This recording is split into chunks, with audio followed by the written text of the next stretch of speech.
These are the wide receivers that I can't stop drafting in every competitive fantasy league that I'm in right now. No matter what the build, these are the names that I keep circling back to. So if you're not on them yet, you're I keep trying to convince myself that last year was the breakout, but the more I look at it, the more I think we still haven't seen the true ceiling for Nico Collins. He's going at the 1-2 turn right now, wide receiver 5 on most boards, and yeah, that's a huge jump from where he was, but for some reason it still feels a bit cautious, and I keep asking myself, why doesn't Nico feel like enough? Because 1,000 yards in 12 games doesn't sound elite until you realize that he was getting targeted as a true number 1 on nearly a third of the routes that he was running. And then you see that he was top 3 in yards per route run, and that's the part that I can't shake. Every time I look deeper, the numbers don't just hold, they're getting louder. So I'm stuck wondering, is wide receiver 5 actually where he belongs, or are we just too scared to say that he might already be a top 3 wide receiver in the entire league? There's something about wide receiver 5 that still makes me hesitate, not because the profile isn't strong, but because it feels too strong. 17.6 points per game, over a third of the team's targets, nearly a 40% target share in the red zone, almost 60% of the end zone looks. And that's not wide receiver 1 usage, that's the offense runs through me type of usage. And I keep thinking back to how I actually framed this, maybe we haven't seen the true ceiling. But what if that's not the problem? What if the part that I'm scared to say out loud is that we did already see it, we just don't want to believe that it was real? Because breakouts aren't supposed to look like this, they're supposed to look noisy, up and down, fluky.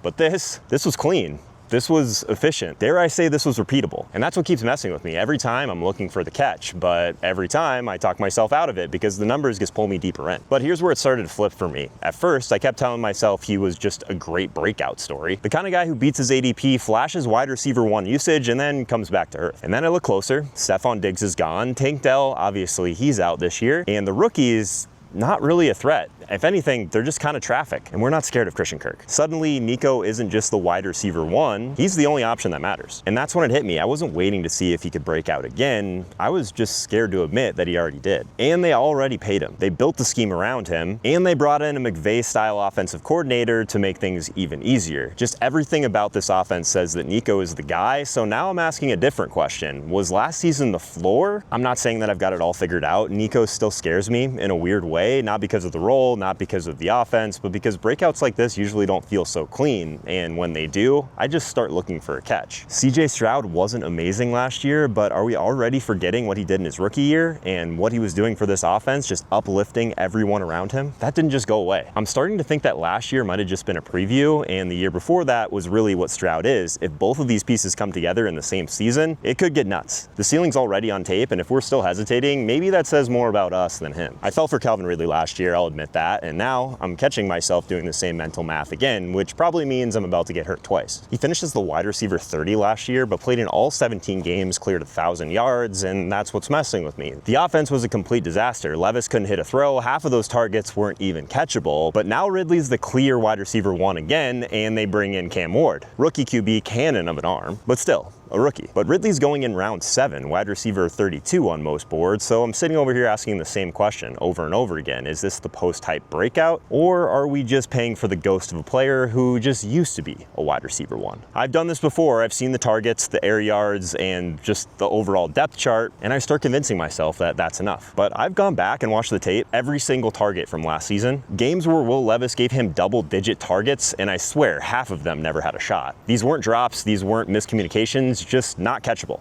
Not even close. And it stayed that way for most of the season. 18.6% of Ridley's targets from Levis were inaccurate. That's the worst stretch of quarterbacking I've ever seen, and definitely I've ever seen him deal with. But here's the thing, Ridley still cleared 1,000 yards, still was top 15 in target share, still led the NFL in air yards. That's not noise, that's signal. And now they're finally shifting the offense around him. New OC, rookie quarterback, but the plan, at least everything coming out of camp, is shorter throws, faster releases, actual screen usage for Ridley, where he saw just 8 targets all season last year, and that's about to change. They put his locker right next to Cam Ward's, they're running extra reps in practice, and they're watching film together. I just keep coming back to this. What if last year's wide receiver 30 finish was Ridley's floor? I know I've been burned before, I know the red flags, but how many wideouts in the wide receiver 30 range got 120 targets, ton of deep ball volume and a system that's actively trying to make his life easier, that's what's messing with me. It doesn't feel like a player problem. It feels like the first time in years that the offense might actually be on his side, and I just don't know how much that's worth yet. The thing that really got me was the price never really recovered. Not after 1,000 yards, not after playing all 17 games, not after surviving Will Levis. We moved on like he failed, but he didn't. He just didn't live up to that round 3 ADP. That never should have been there in the first place, probably. Now he's going in the 7th or 8th round as a true wide receiver 3, but he's still the wide receiver 1 on a team that paid him like a 1, schemes him like a 1, and just drafted a quarterback whose first quote was Ridley is a top 5 wide receiver in the NFL. That's when it hit me. Maybe it's not about Ridley needing to prove anything. Maybe it's us still pricing in last year's disappointment when the floor already held. And if this is the floor, what are we actually afraid of? I'm not pretending I've solved this one. Ridley still scares me. That hasn't changed, but now I'm not scared for the same reasons. It's not the role, it's not the offense, it's not the upside.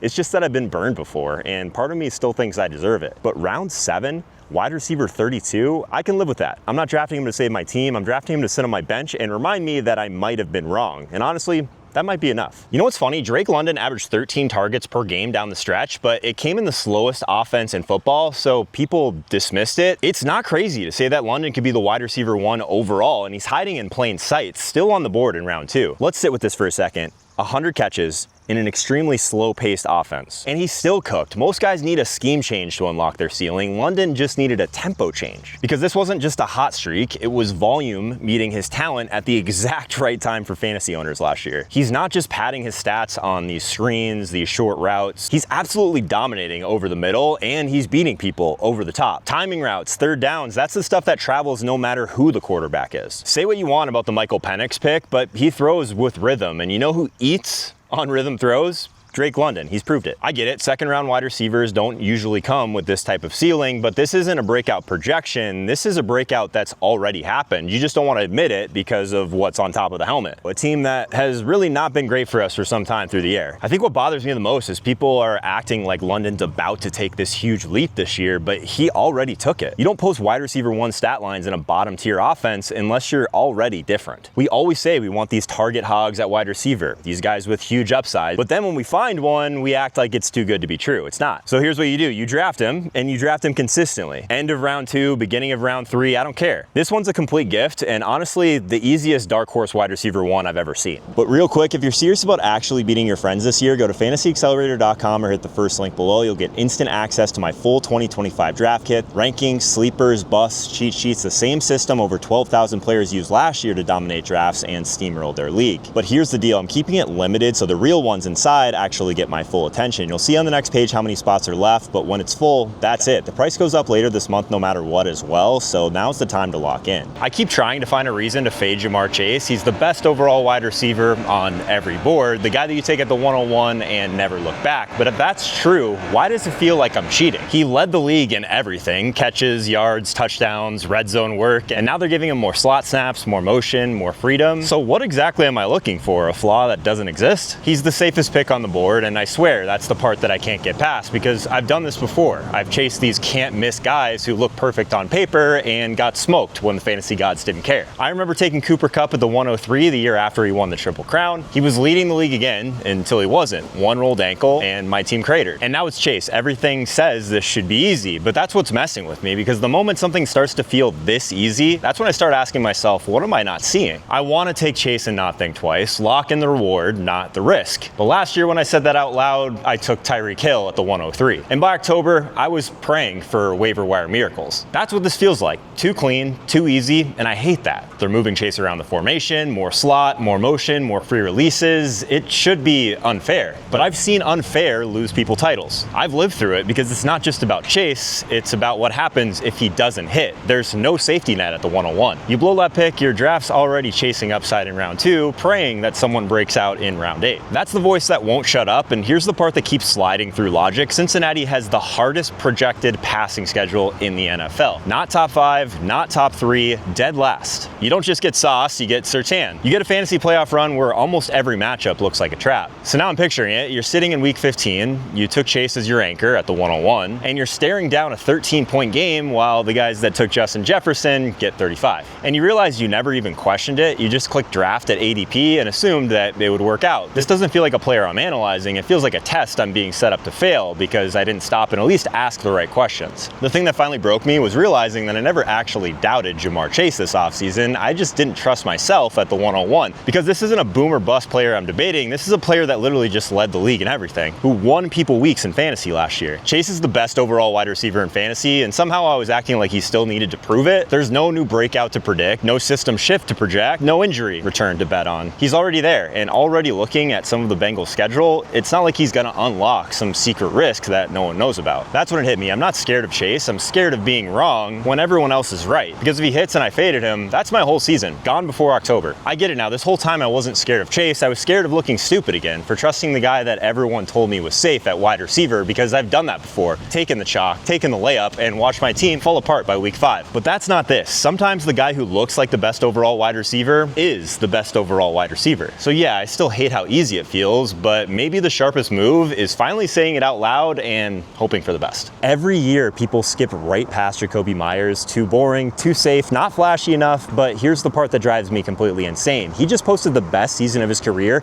top 26, 4th year in a row. Now we have Geno Smith, Chip Kelly, and no Davante Adams, and he's still sitting there in round 7. This has to be one of the best wide receiver picks available. How many times have we seen this? The one you keep pretending doesn't matter is still there in round 7. Jakobi Meyers had 87 catches, over 1,000 yards, wide receiver 20, and clearly no one cared. He didn't do it with a star QB or a cheat code system. It was pretty chaotic, to be honest. Broken pockets, quarterback roulette, no run game to help him out. And then Davante Adams is gone, and we just assumed that this entire offense was going to crumble. And then Jakobi stepped up. From week 4 on, he commanded a 28.2% target share. That was 5th best in the league. No buzz, just volume. But now there's some real bull signals here that this offense could really improve and fast. Mentioned Geno Smith, Chip Kelly, a much cleaner offense in general, a run game that should be improving with Genty immediately, and yet Jakobi is still being drafted like a backup plan, not what he already showed us last year, behind a bunch of rookie flyers and guys with a significantly worse role. And that's what messes with me. Jakobi just checks every box. Steady volume, locked in role,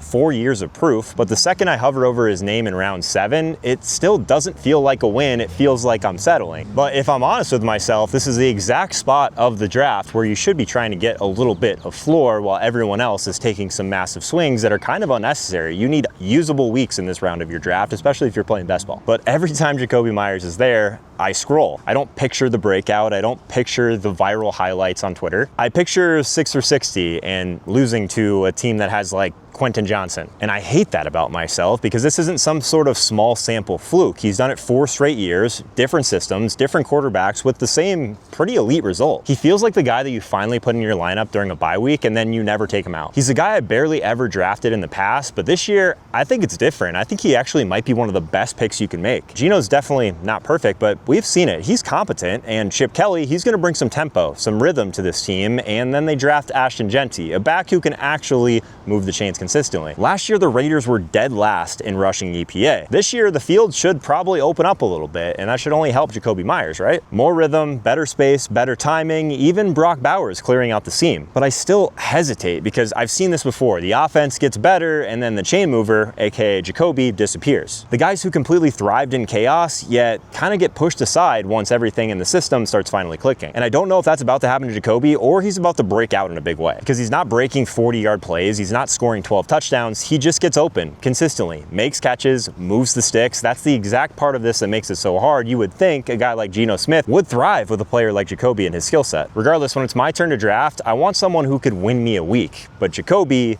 he just makes sure you don't lose it. And what I like to come back to in this situation is you need to have a combination of these different archetypes on your roster. You need to have guys that can bring you a ton of ceiling, and then you need to have guys that are going to give you usable weeks every single week, and you can really count on that production. That mixture of ceiling and floor that championship teams all have. But you want to know when it finally hit me? Even after the best year of his career, Jakobi Meyers is still being drafted like nothing ever happened. No Davante Adams, new QB, Chip Kelly offense, Genty coming in at running back, and the price doesn't move. I really thought the market would adjust, that people would actually value the floor, but they didn't. And that's when I realized it's not about Jakobi, it's about us. We think we're chasing value, but we're chasing emotion. We draft guys who feel like upside, the ones that feel like they have some juice, the narrative, the clips. And Jakobi doesn't give you any of that.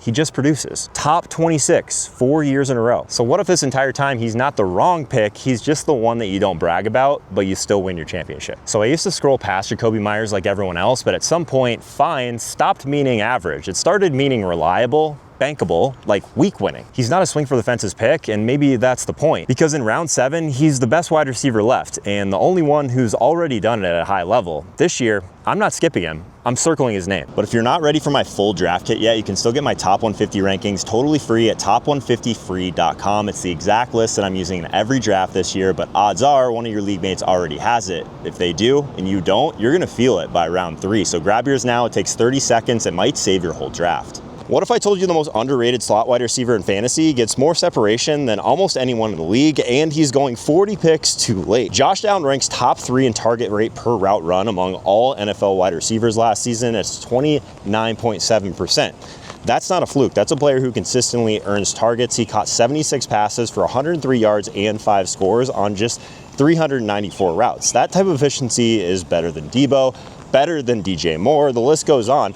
And he's going at the end of the 7th round in fantasy drafts after guys who barely get on the field. He's not just a slot guy, he's a problem. And the Colts notice. They put him in motion on 38% of his routes, one of the highest rates in the entire league. This wasn't a late season bump. He was earning over 6 targets per game, even when the quarterback play was a complete joke. Now he's back healthy, practicing in minicamp, and fully locked into a clean role. And it's not like the depth chart changed. Alec Pierce still runs cardio, Pittman still draws attention, Downs lives underneath where the ball actually goes. But most people fade him because of Anthony Richardson. They think mobile quarterbacks don't support slot guys, which honestly is a pretty lazy take because Downs doesn't rely on tight window timed throws. He gets schemed into space, and Richardson doesn't need to hit him on a rope. He just needs to dump it off. And let's be real, Daniel Jones is going to get a shot this year. He was good enough to get Malik Neighbors the ball last year. Regardless, the slot role isn't quarterback dependent. It's completely coverage proof. So when the Colts need a first down, Downs is their guy. So here's the play. You take him in round 8, you stash him as your wide receiver 4, and by week 3, he's an every week flex. He may not win you your league, but he's gonna win you plenty of close weekly matchups through consistency, and that's all that matters. He's healthy, he's trusted, and he separates like no one else in this range, and no one's talking about him. To me, that's not a sleeper, that's an edge, so click his name and don't look back. I told myself that I was done betting on deep ball guys that show up for 2 plays a game, the ones that scorch defenders and then vanish when you need them most. But now, George Pickens is in Dallas with Dak Prescott, one of the best deep passers in the NFL. And somehow the ADP is the same as it was last year, so I'm staring down the same risk with a shot at the biggest payoff we've ever seen. He's going in round 6, the exact spot where wide receivers with upside live and die. The price feels like a hedge because Pickens is no sure thing. He's leaving an offense that barely threw 430 passes last year and stepping into a Cowboys team that launched nearly 500 attempts when Dak was healthy, and they were the league's fastest paced offense behind only Washington. But what I keep coming back to is Dak's deep ball rating ranks 4th in the NFL since 2016. His accuracy on throws with 20 plus yards downfield sits 8th overall. That's not a small upgrade, that's a seismic shift. You guys remember what Pickens did with Russell Wilson, another great deep ball thrower last year, right? The only thing that was missing was an offense that could actually be consistently good. You know what uplifts an offense into being consistently good? An elite wide receiver 1, like CeeDee Lamb. He's commanded like 1/3 of the targets for what feels like forever in Dallas. And these boomer bust guys like Pickens have definitely burned me more than once. But hear me out. Am I drafting a legitimate dark horse wide receiver 1 with massive upside, or just a cleaner version of the same wild card that I've been chasing for 3 seasons? The real details that cut deep are pretty obvious though. Pickens just loves when defenders get physical with him. Shout out Matt Harmon's reception perception, 77.6% success rate against press coverage. That's in the 83rd percentile overall. It's actually pretty rare to have a wide receiver that's gonna fight that hard at the line of scrimmage, and it's exactly what Dallas needs to kind of draw coverage away from CeeDee Lamb. They need someone to pull double teams and carve out some space. Pickens is like that classic wide receiver who absolutely crushes in man coverage, but isn't near as good in zone coverage, and it's because he wants to get physical. He wants to be that guy that can get contested catches downfield. The routes like over the middle, the quick intermediate ones that kind of build that week-to-week consistency in fantasy, that's kind of where he struggles the most. And it's where we've kind of seen his effort drop off a little bit as well. So we'll see if a new change of scenery can help there. I'm hopeful that it will. Because there's weeks where he's a human highlight reel, and then there's weeks where he completely disappears. Kind of like the Pittsburgh offense though. But Dallas, on the other hand, there's a lot of bull signals here. The first one that I think about is just how fast-paced this offense is in general. Top 2 in the league. Nearly 500 pass attempts last season, almost 100 more than Pittsburgh. So more snaps, more chances. passes, more targets, doesn't have to be the alpha, all good things. But somehow Pickens' draft price hasn't moved, still slotted right into round 6, same wide receiver 3 tier, and every time I think of Dak, I pinpoint that deep accuracy that he has, that sheer volume of throws that he's going to launch downfield. And yet I can't shake that this could be a bit of a roller coaster. So you kind of just have to know what you're getting into with this one, I think. He's either going to be one of the most explosive players in fantasy, and this price tag is going to look ridiculous in week 2, or maybe he's just not what we thought he was. But the moment that cracked this whole thing wide open for me was looking closer at the coaching shift. This offense wasn't a run-first offense like we expected it might be last year, so that volume bump that we're going to get in passing is absolutely huge. So when it finally hit me, it's that Pickens isn't just chasing volume here, it's chasing opportunity that finally fits his strengths. So this isn't about Pickens needing to change, it's about the market finally waking up on what's been possible this whole time with this player. And I'm not saying that Pickens is a sure thing wide receiver 1 overall, but I am saying that he has that upside, because the upside is huge, massive. We talked about the elite physical traits that make him a nightmare at the line. We talked about Dak's pinpoint accuracy downfield and the exact type of environment that should help him hit his ceiling. That's the kind of dark horse story that wins leagues and breaks expectations, and it's enough for me to try and draft Pickens as much as humanly possible, just for that shot of the biggest payoff in fantasy this year.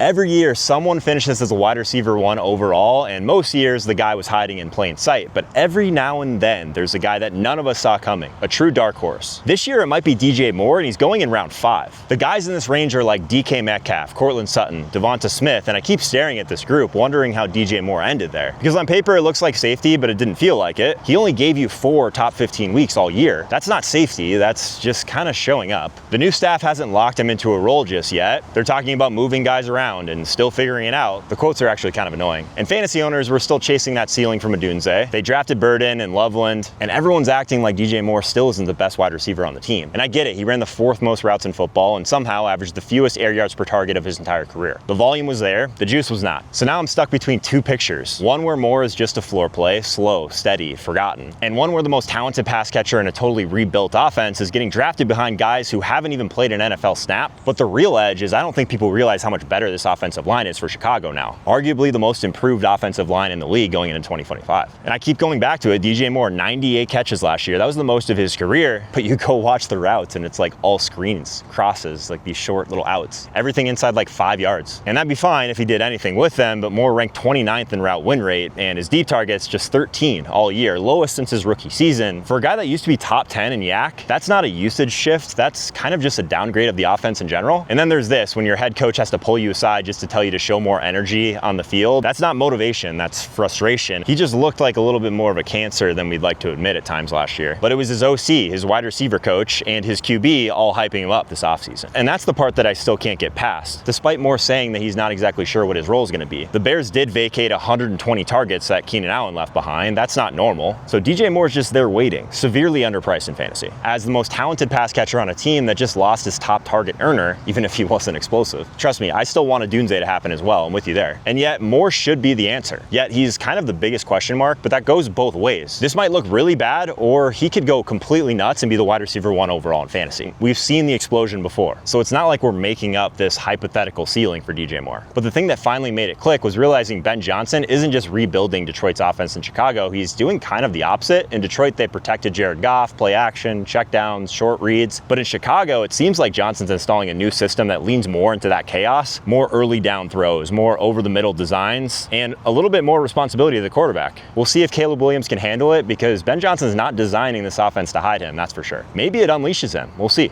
To be fair, Moore admits that he wasn't even fully locked in towards the end of last year. Obviously the coaches knew it, we knew it watching on the sidelines, and he still posted borderline wide receiver 1 numbers, so in some ways that feels like a positive. Guy that wasn't completely locked in still gave us a lot of fantasy production. That's not wide receiver 2 usage, that's alpha treatment, and it's only getting more intentional, because now he's got an OC that's going to hold him accountable, a QB that trusts him, and a yak for a system built for guys just like him. Maybe this is the year the offense finally reflects who he actually is. Look, I'm not pretending that DJ Moore is a lock to be the wide receiver 1 overall, not by a long shot, but I keep coming back to that his upside cannot be ignored. He's been the best receiver on a Bears team that's in flux. To me, it feels a little bit like a turning point. And Moore's going in round 4, sure, but that could be the price of drafting a true dark horse wide receiver 1 overall that wins leagues and no one saw it coming. And honestly, that's enough for me to keep him in play in this range. And pray. I used to think Jameson Williams was just this gimmick player. He's a guy that runs fast, clears out space, maybe hits a deep shot now and then. But I'm looking at the tape again and it's messing with me a little bit, because if that was the floor, what happens if they build this entire offense around him? He's going in the 6th round, wide receiver 28 on most boards, right next to Zay Flowers and Xavier Worthy or Travis Hunter, a rookie that hasn't proved anything at the NFL level yet. And I'm sitting there thinking that we just watched Jameson go for over 1,000 yards and 7 scores, and somehow he's still the one being treated like a gimmick, a gadget player, a one-trick pony. And that's the part that I can't shake, because the price really hasn't moved. Not after the role shift, not even after they started installing new formations to isolate him downfield, which clearly worked. And that's when the tension starts to build, because the more I dig in, the more it feels like he finally earned it. The deeper I get into this Detroit offense, the more like it feels like we're standing on a trap door, though. It makes me a little bit nervous. Maybe we start to see some regression after Ben Johnson leaves. New OC. Never fun, especially for teams that we loved last year in fantasy. But I keep circling back to one thing. Detroit didn't just leave JMO on the field, they built the offense around him at points of last year. His average depth of target dropped from 16 to 11.6. A lot of times we would think that that's not a good thing. This really just means they were trying to get the ball in his hands more often. It's not some sort of tweak, it was more of like a schematic shift that they made to make sure that he was a part of the game plan. They fed him like these screens, jet motions, drags across the middle, like they were finally done pretending that he's just a deep threat. And it worked. 11.4 yards per target, not air yards, not fantasy points per touch, actual target efficiency, real world value. But here's where it gets slippery. That efficiency bump didn't show up until after Sam Laporta's usage started crashing. Through week 11, Laporta was averaging over 7 targets per game, then JMO's snap share spiked, and Laporta's targets dropped to just 3.1 per game the rest of the way. So I'm stuck on this question, was JMO breaking out, or was Detroit just filling a void? Because on paper, he hit 70+% of the snaps in 14 games. That's full-time usage. His target per out rate was just 18.4%, which isn't great, but he's not a dart throw anymore. He's still a bet, mostly because the guy who designed this offense around him, Ben Johnson, is gone. He's been replaced by John Morton, a 57-year-old with 0 top 12 finishes as a play caller, but if Morton can't keep the pace high in Detroit and Goff starts feeling the pressure behind a downgraded interior line, the manufactured volume for JMO might dry up a little bit. That's what makes me nervous. So the range of outcomes is super large here, and that's what we're talking about, because this whole thing can unravel super fast, because when I look at Jameson's breakout, I just don't see a player who's earned more touches. I see a team that gave it to him. I'm not sure the new one knows how to do that. We'll see. But the thing that finally got me was when I started to rewatch some of his targets from last year. Not the touchdowns, not just the routes, just how they were kind of using him, trying to get him in space. One snap, they motioned him across the formation, and the very next play, Gibbs had a free release underneath. So they're almost using him to free up other people in the offense as well, because you have to respect his deep speed. So it's not like I think he's some sort of decoy, but how they were using him does make a lot of sense. They don't want to just force it to Gibbs. They're using Jameson to kind of break the structure in general. But we'll see if this new OC can unlock him in the same way, because by the end of the year, Jameson wasn't just getting reps. He wasn't just out there running sprints. He was running routes from every alignment, slot, outside, in motion, 2 wide receiver sets. So he didn't have to dominate targets. He just had to be on the field long enough to get some looks. And if that's true, wide receiver 28 isn't the bet. It's the tax for realizing it too late, because I didn't come in thinking that Jameson could be the guy in fantasy, the wide receiver 1 overall. But the deeper I looked, the harder it is to ignore that the ceiling is really uncapped if things break right. Because when you step back, this is the exact role where breakout wide receivers always come from. Not the volume hog, the guy who lifted the defense, break coverages, and hits just enough big plays to matter every single week in fantasy. And that's what stuck with me. It doesn't matter if he's the first read, if he's not the star. Obviously, Amon-Ra isn't gonna just go away. But JMO wasn't the star last year. He still cleared 1,000 yards. He was still pulling safeties. He still cracked this offense wide open when it needed him the most. So I'm not saying that the wide receiver 1 overall is likely. I'm just saying that this is the type of profile that can sneak up on people once in a while in fantasy. Because if there's one dark horse who could actually finish as the wide receiver 1 overall in fantasy, it's probably the one that we already saw was completely unguardable. I keep hovering over Darnell Mooney in round 8, 3rd and deep ball receptions, nearly 1,000 yards. No new competition, a deep ball offense with real arm talent behind center.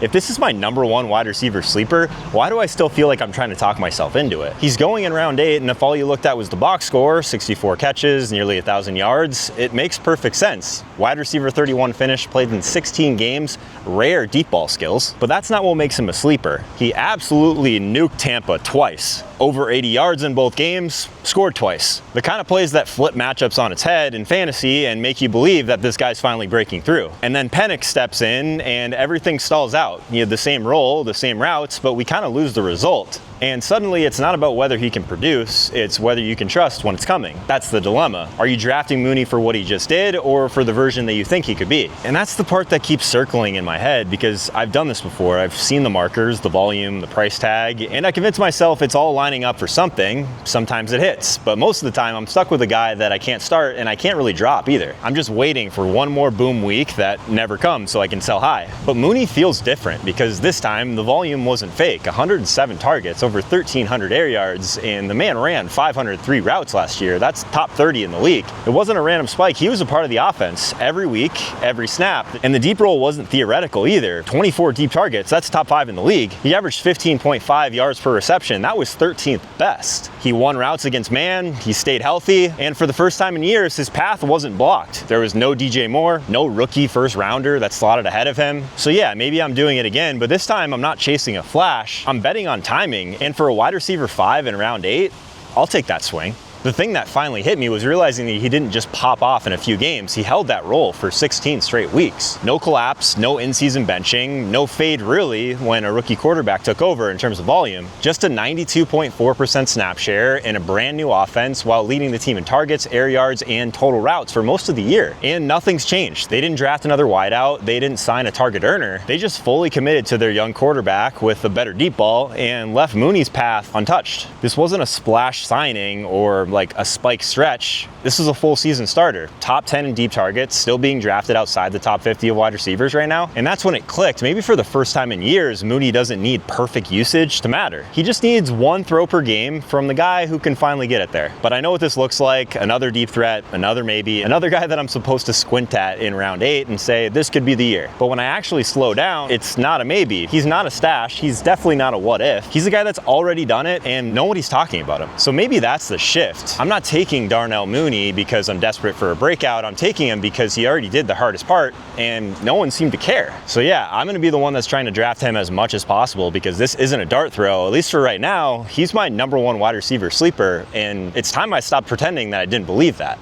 I remember drafting Rashee Rice and thinking this is the guy that Mahomes trusts now. 3 games in, thinking that I found a league winner only to watch it all disappear. He's healthy again, back to full go, but now he's staring down likely a multi-game suspension for that reckless driving charge, 30 days of jail time, 5 years probation. But let's not kid ourselves, Rice is still very relevant for fantasy. He may just be the boldest high upside gamble on the entire board. I'm sitting there at pick 45 and Rice is just staring at me, the part of your draft that you're supposed to be feeling safe, confident, like you're locking in your cornerstone pieces. But I don't feel that. I've seen what he did. I've seen how fast it can flip. From a rookie working in behind MVS to the guy Mahomes was building the entire Chiefs offense around. And just when it looked like he fully arrived, it ended. Torn LCL, torn PCL, hamstring tendon repair, all in the same knee. And then came these suspension rumors. His ADP is dropping to pick 40 or so, and it's probably going to keep falling into the 50s before long. He's dropped all the way to wide receiver 20, but still the first Chief on the board around DK Metcalf, but still ahead of guys like Zay Flowers. It's like we all wanted to believe those first 3 games last year that they were all that mattered going forward, but this changes things a little bit with the suspension, because if this is supposed to feel like a layup, why do I still feel like I'm guessing here? I keep circling back to that stretch that made us believe. 24 catches, 288 yards, 3 touchdowns, all in just 3 games. The red zone usage, the yards after catch dominance, third down trust, it all pointed towards one thing. This wasn't a gadget guy anymore. He was the offense. From week 12 to week 14, Rice averaged a 33.8% target share and a 3.27 yards per route run, second only to Jamar Chase. And he did it by living underneath. 4.4 yards of separation, that is completely elite, but only a 6.1 ADOT. He made his money turning short throws into huge gains, and that's kind of where the doubt creeps back in, because if your entire value is tied to quickness, burst, short area leverage, can you really come back from a triple tendon knee surgery and still be the same? We want to believe he's cleared means he's fine, but how many guys actually are? Especially in this offense. Kansas City faces the second toughest schedule against wide receivers this year, and with Worthy on the roster and Andy Reid saying that they'll use him in a variety of ways, you can't just pencil in Rice for that same type of volume that we saw. But yeah, Worthy's still not going off the board until like pick 46 or so you got to make a decision here. But that's what messes with me, because if he's still the locked in wide receiver 1 on this offense, then he's a home run. But if not, and we're just downplaying some of these other things that are different now, we could be in trouble. And the thing that finally hit me was realizing that we never actually moved him down. Not after the injury, not after the off-field questions, not after months of silence. He was going exactly where we left off, like none of it happened, but that won't last. And maybe that's the answer, because the last time we saw him fully healthy, fully unleashed, he wasn't emerging, he was delivering. Over 21 PPR points per game, nearly 34% of the team's targets. Wide receiver 1 level output in just 3 starts. That's not upside, that's proof of concept, and the scheme hasn't changed. Mahomes' average depth of target has still dropped in 3 straight seasons. The Chiefs are still built on these like timing routes, motion looks, and short area separation. And Rice is still running 50% of his routes out of the slot. Not worthy. So maybe this isn't about projecting anymore. Maybe it's about trying to price in risk for a guy who's already shown us what happens when he's completely right. And this year, when he's out there, even if it's not until like week 5, he's still the Mahomes guy you want. I've run through every reason to stay away. The knee, the noise, the target competition, now the suspension looming to start the season. And look, it's easy to say, I'll just wait and take him later if he drops into the 50s, the 60s. That's where league winners come from, because every time I try and move on, I keep coming back to this same truth. I've seen what Rice looks like when he hits, and it looks like a wide receiver dropping 21 points a game attached to Patrick Mahomes. Yeah, maybe the risk is real. Maybe the burst isn't all the way back. Maybe he misses the first month of the season, so I'm not calling him safe, but I'm not letting fear take him off my board either. If I can get that version of Rashee Rice for 10 weeks, he's the boldest pick you can make in 2025, but I'm drafting him again, and I'm letting it ride.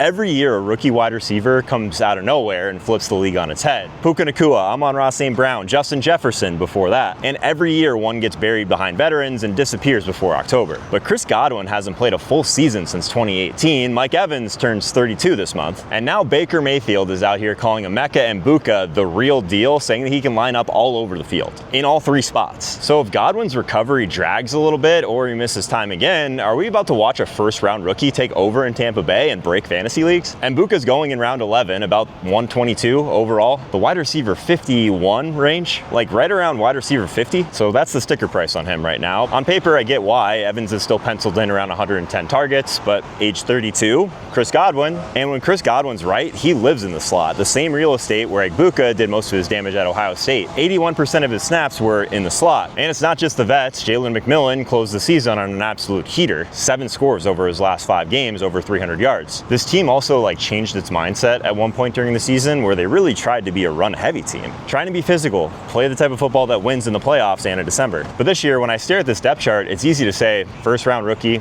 crowded receiving room, going to be a slow burn. We just watched JSN and Adunze kind of live that entire arc. But there's this other thread that I just can't shake. Have you guys seen some of the Baker quotes from New Heights, Kelsey podcast? They were all pretty much in agreement that this is a 3 wide receiver room, that they have some real depth. Baker certainly didn't correct him, and that's not nothing for a rookie that needs to hop some guys in line to at least get the target share that's relevant for us in fantasy. But if we're talking about Godwin, the role isn't just slot receiver versus slot receiver if Mbuka's going to get on the field. We know Godwin has that role underneath. Even before he got hurt, he had like a career low ADOT and was catching a ton of screen passes. It was like 16% of his receptions were screen passes. But all those money routes, short, inside, who actually gets them early? Because Egbuka's profile says he can function outside also if he wants to. The college tape basically shows us that it's slot heavy, but not slot only. That's not all he can do. A guy I really trust when it comes to wide receivers, Matt Harmon, check out his reception perception, did a profile on Egbuka and basically told us that he can do a lot more than just play in the slot. So that's kind of the escape hatch that keeps me from filing him away as just a bench body or a rookie that's not going to see enough volume. Especially since, like I said, Godwin hasn't played a full season since 2018. Evans has been dealing with hamstring injuries what feels like forever. I want to fade the crowd, but those are real doors that could swing wide open. Meanwhile, the macro pulls us the other way. Baker without Evans and Godwin, his yards per attempt drops to 6.6, which is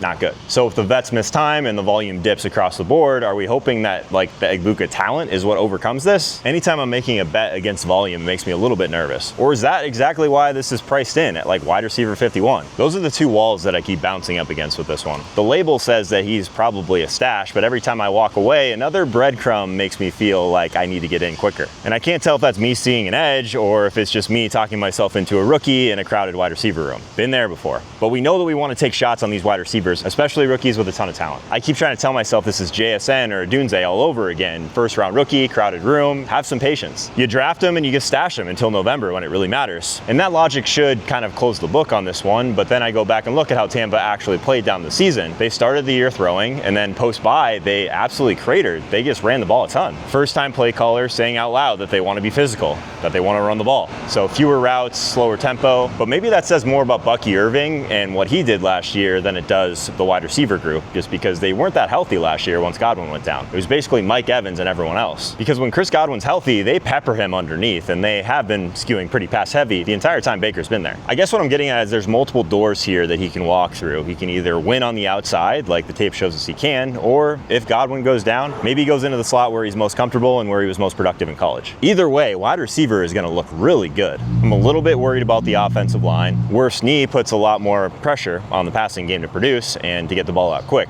But that's another thing that probably plays into Egbuka's strengths. When Harmon charted him, he talked about how he just absolutely crushed zone. So he's built for those fast, quick throws and that type of offense anyway, which matters because Mike Evans owned 18 red zone targets last year. That was tied for the second most in the league. And if that gravity doesn't shift a little bit, the rookie ceiling is probably capped. That's the bear case of all this. So I kind of end up back where I started, but first round draft capital in a room that is definitely aging. So that's where wide receiver 51 just starts to feel like he's being undervalued, and then he is a true sleeper for me. And that's where I leave it. It's not actually solved, but the thing that finally flipped me was realizing wide receiver 51 isn't priced for what's already happened and what's already true with Egbuka. Tampa didn't spend the 19th overall pick just to stash him. And if this offensive line takes a step back and Baker's got a little bit less time to throw, who's going to be that safety valve underneath? It could be Godwin, or it could be Egbuka. Maybe the new OC kind of rotates Egbuka into some of Godwin's role. He doesn't need a miracle for a path to volume that really matters for fantasy owners, because the market isn't paying for it. Round 11? The drumbeat's starting to get a little bit louder. The draft capital still hasn't matched it, because maybe it's not about waiting for the vets to fail. Maybe it's us still labeling him a stash because we're stuck on last year's rookie scars or what we've done in the past with these situations. Sometimes I ask myself, like, what are we really afraid of here? What is the true floor for a guy like Egbuka in the season? But I'm not going to pretend like I have it all figured out, because every year there's one rookie who blows straight through the label and changes everything. And every year there's another one who never gets a chance. Buried behind vets in October, but there's nothing stopping you from drafting him and then dropping him if this doesn't play out right. But if it does break right, that's the part that I can't shake with this guy. There's already some reports in camp saying that Egbuka is going to have a big role even when Godwin's back. Not if someone gets hurt, not when he earns it, even when Godwin's there. So round 11, I don't need him to be Puka Nacua overnight. I just need the drumbeat we're already hearing, the first round draft capital, the scheme that's going to have to shift with the offensive line woes, and the pieces just really fit together well, if we're being honest with ourselves. But if it doesn't, I'm fine living with that, because the only thing that's worse than cutting a rookie too early is never giving yourself the chance to be wrong in the first place.